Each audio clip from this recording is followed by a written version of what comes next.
Today we're going to have a review of fractions for lessons 6.1, 6.2, and 6.3. Up to this point, we've been working with fractions with a common, which means same denominator. Remember, in a fraction, as in 3/4, fractions are pieces of a whole or a group.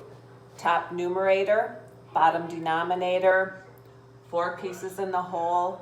I'm referencing 3 of those. A whole would be 1 equals, if I want to do the sum, 1 equals, it would be 1/4 plus 1/4 plus 1/4 plus 1/4. Because there are 4 pieces in the whole, I'm adding all 4 of those.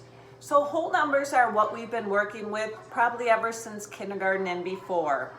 Now we're getting to fractions, which are pieces of the whole. It's not a whole number anymore, it's a part of it. So we have fractions, and then pretty soon we're going to get to decimals, which are similar.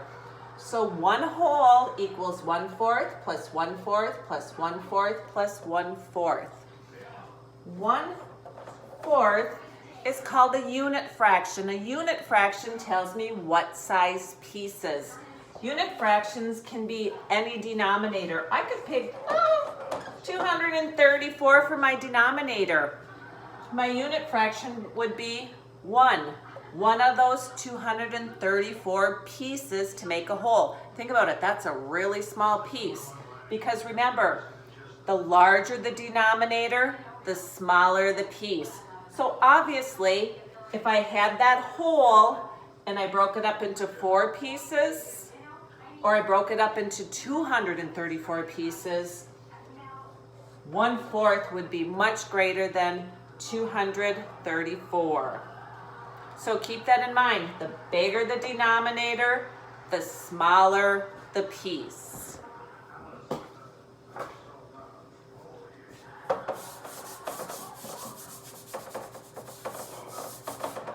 And we've added and subtracted fractions with common denominators. Linear, which means going across. It could be 2/5 plus 2/5. Remember, my size pieces are my denominators the same, so it stays fifths. I have 2 of those pieces and 2 more of those pieces, so it's 4/5. It's the same thing if it's written up and down.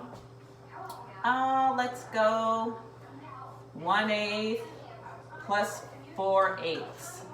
Same thing, my size pieces or my denominator is 8. How many of those do I have? I have 1 plus 4 more.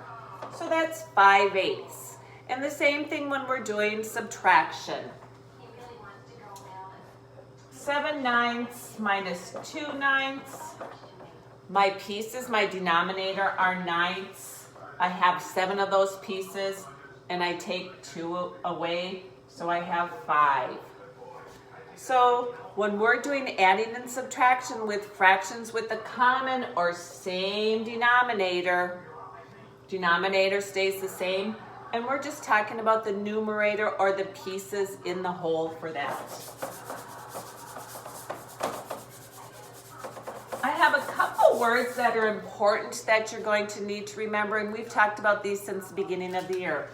When you see the word sum, sum is, sure, the answer to an addition problem.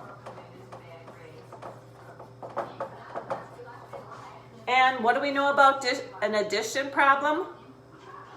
When you do repeated addition, it becomes multiplication.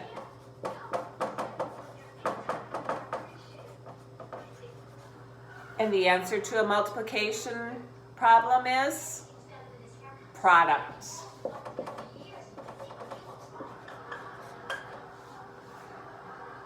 So when I have, let's do the fraction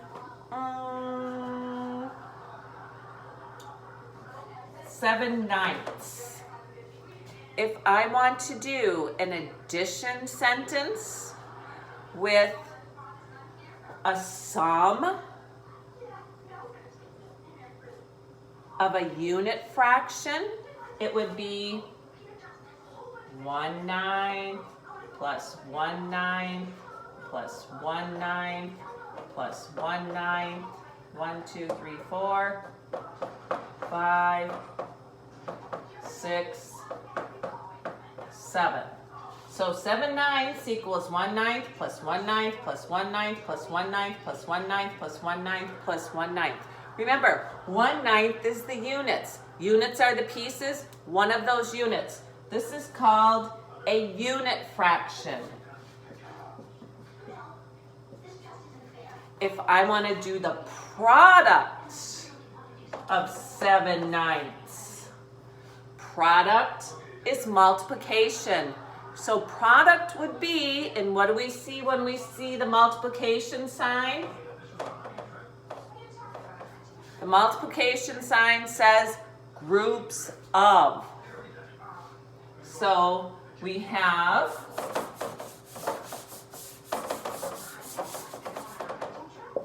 7/9 again, and here's my groups of. What are my units? My units are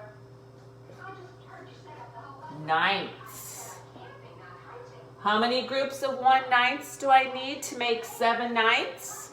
Looks to me like 7. 1/9 times 7. 7 groups of 1/9. 7/9 equals 1/9 times 7. Or I could write it 7/9 equals 7 times 1/9, which is probably a better way to write it. 7 groups of 1/9. Again, unit fraction is 1/9. Remember, units, size pieces, one of those. So I hope this helps you with fractions as we move forward.